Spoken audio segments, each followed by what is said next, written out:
Hello दोस्तों, स्वागत है सभी के टीएस क्लासेस में। लेक्चर 3 डिस्कस करेंगे हम लोग इंडस्ट्रियल इंजीनियरिंग का। और इस वीडियो में हम लोग जानने वाले हैं जो लेक्चर 1 और लेक्चर 2 में हम लोगों ने कंप्लीट किया था थ्योरी पोर्शन, उसके न्यूमेरिकल क्वेश्चंस इसमें और ऑब्जेक्टिव क्वेश्चंस जो आपके प्रीवियस ईयर में पूछे गए हैं उसको हम लोग डिस्कस करने वाले हैं। तो बड़ा ही इंपॉर्टेंट डिस्कशन रहेगा, इसलिए वीडियो जो है अच्छी तरीके से पूरे देखना है। जहाँ तक बात रही कि नोट्स जो है कहाँ पे मिलेगा, नोट्स में धीरे धीरे आपको इन सभी वीडियोस का लिंक भी आपको एटीएस क्लासेस का जो ऐप है वहाँ पे मिलेगा, और वहीं पर एक पीडीएफ का सेक्शन रहेगा, वहाँ पे लेक्चर वाइज आपको पीडीएफ भी मिल जाएगी। ठीक है, इसके लिए आपको टेंशन नहीं लेना है। तो सबसे पहले हम लोग क्वेश्चन नंबर 1 डिस्कस करने वाले हैं। आई होप कि आप लोगों ने अच्छी तरीके से लेक्चर 1 और लेक्चर 2 को जो है सुने होंगे। ठीक है, तो बात करते हैं क्वेश्चन 1। देखो क्या है, ये क्वेश्चन जो है आपका आरआरबी जेई से 2019 में पूछा गया था। क्वेश्चन ये है कि which of the following is not involved in 5 M's in production और ऑपरेशन मैनेजमेंट। मतलब इस तरीके से उन लोगों ने 4 ऑप्शन दिए हुए हैं और इनमें से पूछा गया है। पहला ऑप्शन था मटेरियल, दूसरा ऑप्शन आपका मोशन, सी में आपका दिया हुआ है मैन, एंड डी में दिया हुआ आपका मशीन्स। तो पूछा गया है कि बताइए कि इनमें से कौन जो है 5M का पार्ट नहीं है। अगर आप लोग को याद होगा कि प्रोडक्शन जो सिस्टम होता है जिसमें आपका इनपुट, कन्वर्जिंग प्रोसेस और आउटपुट मिलता है, यहाँ पे हम लोगों ने 5M के बारे में जिक्र किया था, जहाँ पे मैन था, मनी था, मटेरियल था, मशीन था और मेथड था। यहाँ पे देखो मटेरियल था, मैन था, मशीन था। मोशन जो है 5M में नहीं आता है, इसलिए इस क्वेश्चन का आंसर हो जाएगा बी। पूछा है कि कौन सा जो ऑप्शन है वो 5M का पार्ट नहीं है। ये देखो आरआरबी जेई का क्वेश्चन पूछा गया मेरे दोस्त 2019 में। ठीक है, इसलिए बड़ा ही ध्यान से जो है जो भी चीज़ पढ़ाया जा रहा है यहाँ पर आपको उसको ध्यान देना है। ठीक है, चलो अगला क्वेश्चन सब लोग यहाँ पे करते हैं। ये क्वेश्चन भी आपका आरआरबी जेई 2025 में पूछा गया है। क्वेश्चन देखो क्या है, अगर आप लोग को ब्रेक इवन चार्ट माइंड में सेट है तो ये क्वेश्चन तुरंत बन जाएगा। देखो ब्रेक इवन चार्ट में क्या था, पहले ब्रेक इवन चार्ट एक बार देख लो ताकि आप लोग तुरंत आंसर अभी कर दोगे। यहाँ पे था वॉल्यूम ऑफ प्रोडक्शन एक्स, इधर था आपका कॉस्ट। ठीक है, और ये जो था स्टार्टिंग में ये था आपका फिक्स्ड कॉस्ट, ये था आपका टोटल सेल, और यहाँ पर ये जो था ये था इसको टोटल कॉस्ट बोल रहे थे। जहाँ पे अगर आप लोग को याद होगा कि व्हाट इज टोटल कॉस्ट, तो ये क्वेश्चन भी पूछा जाता है कि टोटल कॉस्ट जो होता है it is the summation of fixed cost plus variable cost. और ये जो यहाँ पे टोटल कॉस्ट और टोटल सेल जहाँ पे इंटरसेक्शन करता है इसी पॉइंट को बोला जाता है क्या, ब्रेक इवन पॉइंट। तो मुझे ये बताना, ये जो पोर्शन है ये ब्रेक इवन पॉइंट का कौन सा साइड है, राइट साइड, और ये जो आपको नीचे दिख रहा है ये कौन सी साइड है, ये आपका लेफ्ट साइड। ठीक है, तो इस जोन को हम लोग क्या बोलते थे, प्रॉफिट, और लेफ्ट साइड का जो जोन होता है उसको क्या बोलते हैं, आपका लॉस। क्वेश्चन देखो क्या पूछा है विजय 2025 में कि the area between the total revenue, revenue का मतलब सेल होता है, line and the total cost line to the right of the break even point represent.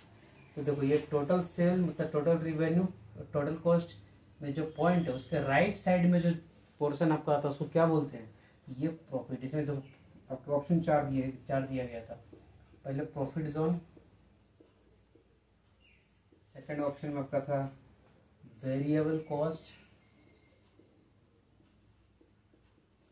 Option C दिया हुआ था आपका फिक्स्ड कॉस्ट, और ऑप्शन डी में दिया हुआ है लॉस जोन। देखो ब्रेक इवन पॉइंट के राइट साइड में पूछा तो प्रॉफिट हो गया, अगर यही चीज अगर आपका लेफ्ट साइड में पूछ देगा तो वो लॉस हो जाएगा। और आपको ये भी याद होना चाहिए कि एट ब्रेक इवन पॉइंट पे total cost is equal to total selling cost, जहाँ पे प्रॉफिट आपको क्या होती है, 0 होती है। और अगर इस पॉइंट पे बोला जाए कि कितना वॉल्यूम ऑफ प्रोडक्शन होता है, मतलब ब्रेक इवन पॉइंट की क्वांटिटी अगर निकालने के लिए बोला जाता है, तो ये सिंपल सा F upon small s minus small v, ये आप लोग पढ़ चुके हो। क्लियर है, चलो अब अगला क्वेश्चन देखते हैं हम लोग। कुछ न्यूमेरिकल क्वेश्चन भी लगा लेंगे, ठीक है, ताकि चीज़ आपको अच्छी तरीके से क्लियर हो जाए। और इसी तरीके से क्वेश्चन को प्रैक्टिस करते रहना। और ये इस बात की गारंटी देता हूँ कि क्वेश्चन जो चीज़ मैं यहाँ पे करवा रहा हूँ वो सारे आपसे बन जाएंगे। क्वेश्चन ये है कि at break even point, option A है sales revenue greater than total cost. Question number 3 क्या है कि ब्रेक इवन पॉइंट पे ऑप्शन ए में दिया हुआ है सेल्स रिवेन्यू, मतलब सेल कॉस्ट जो होता है वो टोटल कॉस्ट से ज़्यादा होता है। ऑप्शन बी दिया हुआ है जो सेल कॉस्ट होता है वो टोटल कॉस्ट के बराबर होता है। सी जो दिया हुआ है सेल कॉस्ट जो होता है ये लेस देन टोटल कॉस्ट होता है। या डी जो होता है नन। कहाँ पे पूछा? At break even point. तो आपको पता है कि ब्रेक इवन पॉइंट पे total cost is equal to total selling cost. तो इसका आंसर क्या हो जाएगा? बी आंसर हो जाएगा। ठीक है, तो अगला क्वेश्चन है, क्वेश्चन थोड़ा अच्छे से सुन लेना। ठीक है, a graphical device used to determine the break even point and profit potential under varying conditions of output and cost is known as. तो यहाँ पे सारा चीज बोल दिया। तो उसको उसमें ऑप्शन था, ऑप्शन ए गैंट चार्ट। जब हम लोग पढ़ेंगे प्रोडक्शन प्लानिंग एंड कंट्रोल तो वहाँ पे गैंट चार्ट करके आएगा। ठीक है, flow chart, PERT PERT chart, और लास्ट ऑप्शन है ब्रेक इवन चार्ट। तो ये ब्रेक इवन चार्ट आपका इसका आंसर हो जाएगा।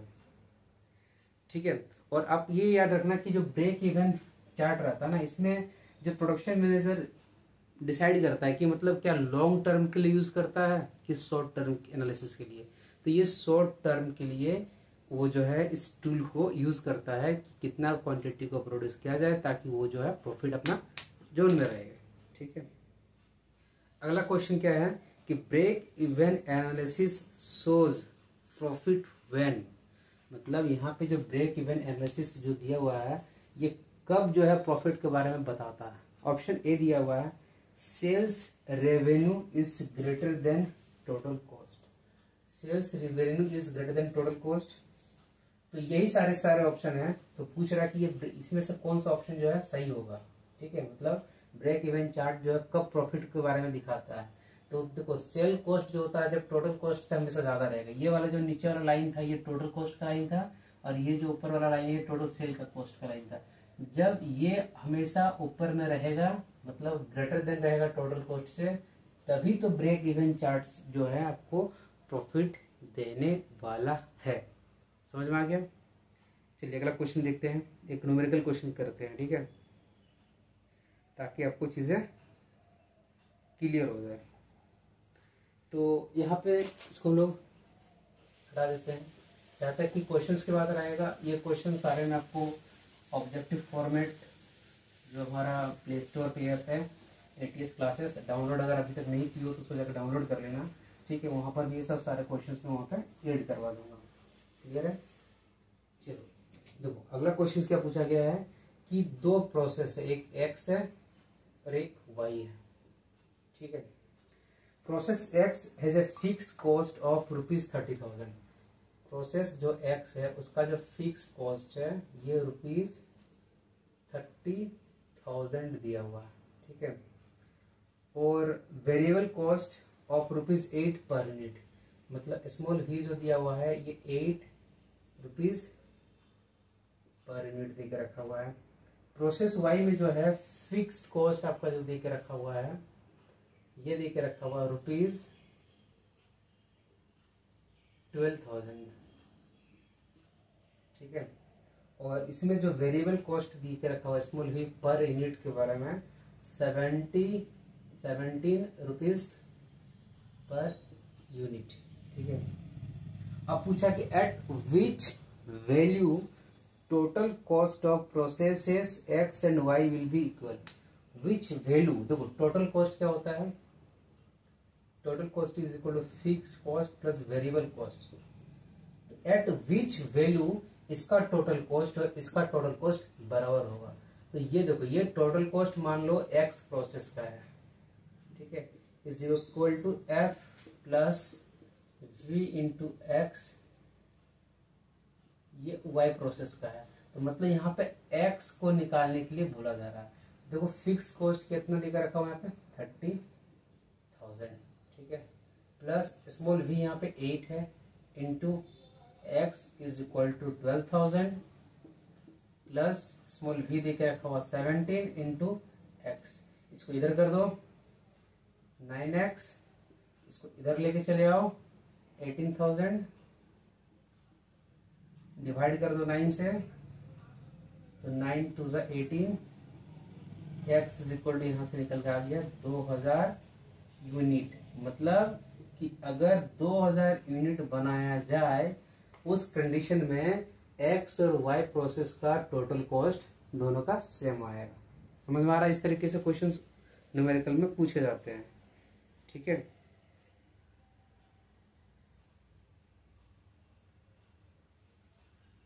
एक मिनट, इसमें मैंने थोड़ा सा ये किया है, ये 17 है ना, और आपका ये 8 है आपका, ठीक है, 9x, और ये 12 था ना, ये आपका यहाँ पे हो जाएगा 18,000 ना, ये भी सही है, ठीक है। 2000 यूनिट आएगा आंसर का, सही है सारा। चलो अगला क्वेश्चन देख लो। अगला क्वेश्चन ये बोल रहा है मेरे दोस्त,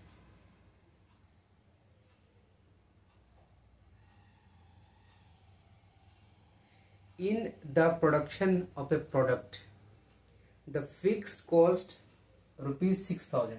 इस क्वेश्चन को जो है आप लोग कोशिश करना, मैं यहाँ पे सारा डेटा लिख देता हूँ, ठीक है, और कोशिश करो वीडियो को पॉज कर लेना, जब सारा डिटेल यहाँ पे मैं लिख दूंगा उसके बाद सोल्व करना, तो क्लियर हो जाएगा आपसे भी। क्वेश्चन दिया हुआ है, if the production of A product the fixed cost is ₹6,000। यहाँ पे जो फिक्स कॉस्ट देके रखा गया है वो 6,000 देके रखा हुआ है, और and the variable cost per unit देके रखा हुआ है ₹10 पर प्रोडक्ट, वही मतलब 10 रुपीज पर यूनिट। उसके बाद स्मॉल s देके रखा हुआ है यहाँ पे 12 रुपीज पर यूनिट। क्वेश्चन बोल रहा है कि the break even volume of the product to be made will be. Break even point का वॉल्यूम मतलब ब्रेक इवन पॉइंट की क्वांटिटी पूछ रहा है। वॉल्यूम मतलब क्या कि कितना हम बनाने वाले हैं ब्रेक इवन पॉइंट पे, ठीक है। तो ब्रेक इवन पॉइंट पे जो क्वांटिटी होती है आप लोगों ने पढ़ा होगा, total fix cost upon small S minus V. आप लोग जल्दी से सॉल्व कर लोगे इसको तुरंत। 6,000 और एस देके रखा हुआ 12 माइनस 10, तो 12 माइनस 10 2 हो जाएगा, तो इसको जब ये करोगे तो ये 3,000। तो ये ब्रेक इवन पॉइंट पे जो यहाँ पे क्वांटिटी रहेगी ये 3,000 यूनिट, ठीक है। बड़ा ही सिंपल क्वेश्चन था, क्लियर है? चलो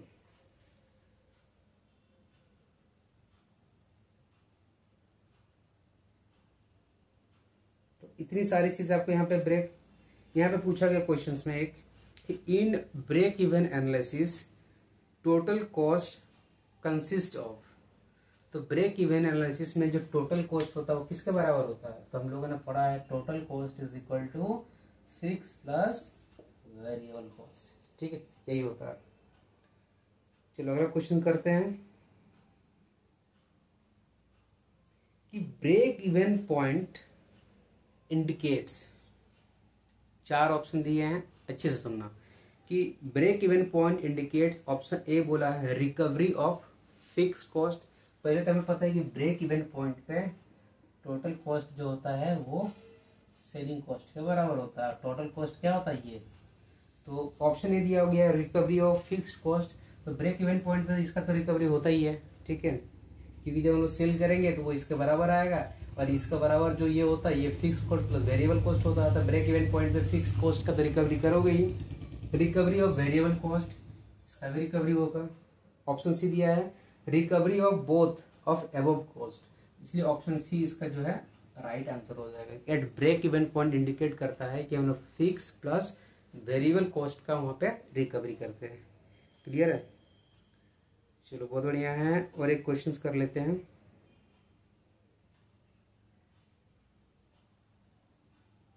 क्वेश्चन को अच्छे से सुनना, ठीक है, डिटेल डेटा यहाँ पे आपको मैं यहाँ पे पुट आउट कर देता हूँ, और डेटा बताने के बाद जो है आप इसको क्वेश्चन को सोल्व करना। The fix cost per month capital F is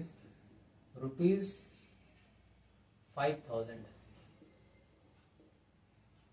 variable cost जो है ₹2 पर यूनिट, मतलब स्मॉल v दे के रखा हुआ ₹2 पर यूनिट, ठीक है। उसके बाद पूछा कि सेलिंग कॉस्ट जो दे के रखा हुआ small s ₹7 per unit.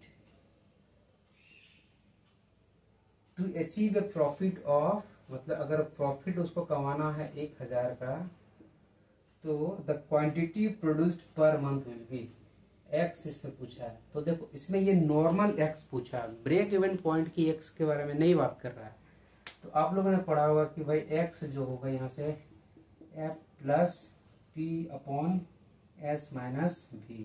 f दे के रखा हुआ 5,000, p दे के रखा हुआ है 1,000, स्मॉल s दे के रखा हुआ आपका 7 माइनस 2 इज इक्वल टू 5 होगा।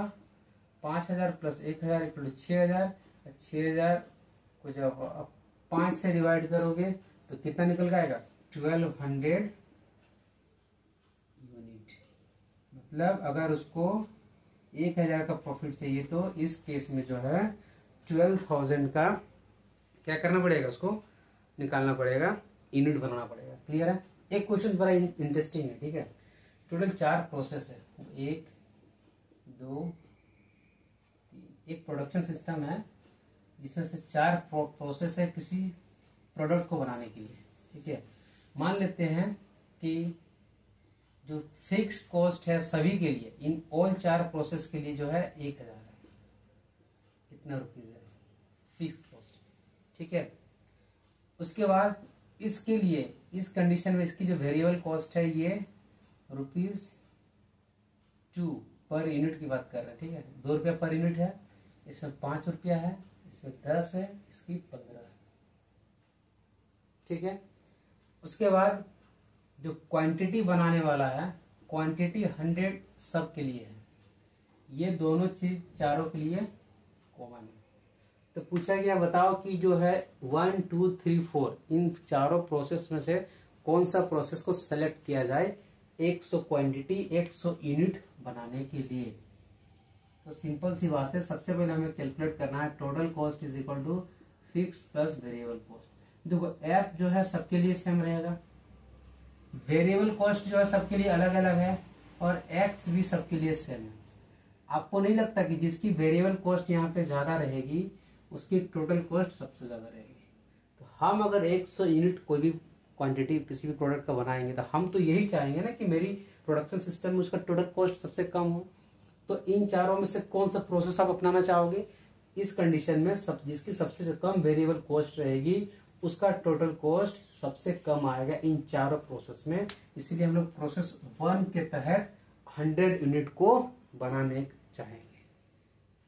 समझ में आ गया कि जब भी पूछा जाए कि अगर हाँ ये भी हो सकता है कि मान लो कि हर एक प्रोसेस में एक अलग अलग यूनिट दे देता और वेरिएबल कॉस्ट सबके लिए सेम रख देता, उसमें उस कंडीशन में क्या करना पड़ता है, आपको टोटल कॉस्ट निकालना पड़ता, और जिस किसी का भी टोटल कॉस्ट मिनिमम आता है तो उसको आप लोग सेलेक्ट कर लेते हैं। क्लियर है। तो इस तरीके से जो है क्वेश्चन सबको ब्रेक इवन पॉइंट और हम लोगों ने जो पढ़ा था प्रोडक्शन स्टार्टिंग का इंट्रोडक्शन सेशन, उससे क्वेश्चंस पूछे जाते हैं। और आप अब कोई भी क्वेश्चंस लगा के देखो, सारे क्वेश्चंस आपको मैं गारंटी देता हूँ बन जाएंगे। नहीं बनेगा इसी वीडियो के नीचे कमेंट करना, ठीक है। या तो जो आपका एक व्हाट्सएप ग्रुप भी मैं क्रिएट करने वाला हूँ, उसमें वही कैंडिडेट जो जेन्युइन कैंडिडेट रहेंगे उन्हीं को सिर्फ ऐड किया जाएगा, ठीक है। ताकि जो क्वेश्चन जो रहेंगे उनका भी हमेशा हम लोग वहाँ पे डिस्कशन करें। और आप कुछ क्वेश्चन अगर सोल्व भी कर रहे हो, अगर आपसे नहीं बनते हैं तो उस क्वेश्चन को वहाँ पोस्ट करना, जो भी मेंबर वहाँ पे जुड़े हुए रहेंगे वो जवाब देंगे, या तो मैं उस क्वेश्चन का वहाँ पे सोल्यूशन आपको करके डालूंगा, ठीक है। तो यहाँ हमारा डिस्कशन कंप्लीट हो जाता है, ब्रेक इवन पॉइंट और हमारा बेसिक इंट्रोडक्शन जो था प्रोडक्शन टेक्नोलॉजी का वो हम लोगों ने कंप्लीट कर लिया। अब आगे का जो नेक्स्ट हम लोग लेक्चर में डिस्कस करेंगे EOQ। इसके पहले जो मेन टॉपिक रहेगा वो रहेगा इन्वेंट्री। बहुत लोगों ने इसका नाम सुना भी होगा, जिन लोगों ने नहीं भी सुना है नए कैंडिडेट वाले तो टेंशन नहीं लेना है। व्हाट इज इन्वेंट्री, इन्वेंट्री के कितने टाइप्स होते हैं, इन्वेंट्री क्यों रखना जरूरी होता है, कौन कौन से अलग अलग मैनेजमेंट का तरीका होता है इन्वेंट्री रखने का, ठीक है। और डिफरेंट टाइप्स ऑफ आपके अलग अलग टाइप जो इन्वेंट्री का होल्ड करके रखा जाता है, कौन कौन सा टाइप होते हैं वो सब समझेंगे। इकोनॉमिक ऑर्डर क्वांटिटी समझेंगे। और इस टॉपिक से मेरे दोस्त 2 क्वेश्चन, बहुत फेवरेट टॉपिक है सब आरआरबी जी के लिए। एक न्यूमेरिकल भी वन निकल के आता है और उन लोगों को तो डायरेक्ट इससे क्वेश्चन पूछ लिया जाता है। जैसे ईओक्यू एक टॉपिक होता है, उसमें हम लोग निकालेंगे जब आप पढ़ोगे आगे, तो under 2 capital D upon C not into H. तो ये फॉर्मूला होता है इकोनॉमिक ऑर्डर क्वांटिटी निकालने के लिए। क्या होता है ईओक्यू, जब डिस्कस करेंगे तो हम डिटेल में समझेंगे, लेकिन क्वेश्चन पूछता है रेलवे, देखो व्हाट स्टैंड्स फॉर ईओक्यू, मतलब ईओक्यू का full form economic order quantity. तो इस तरह के क्वेश्चंस आएंगे। तो अगर आप बढ़िया से प्रिपरेशन करते चले जाओगे तो आपकी जो प्रिपरेशन जो है ना भैया, वो बड़ा ही इजी वे में कंप्लीट हो जाएगा। ठीक है, चलो कोई भी डाउट हो वीडियो के नीचे कमेंट करना, और कुछ सजेशन भी हो तो कमेंट करना। और धीरे धीरे मैं वीडियो का लिंक और PDF notes ATS classes app पे आपको अपडेट करूंगा। ठीक है, चलो फिर मिलते हैं किसी नेक्स्ट वीडियो में। So guys, thanks for watching this video.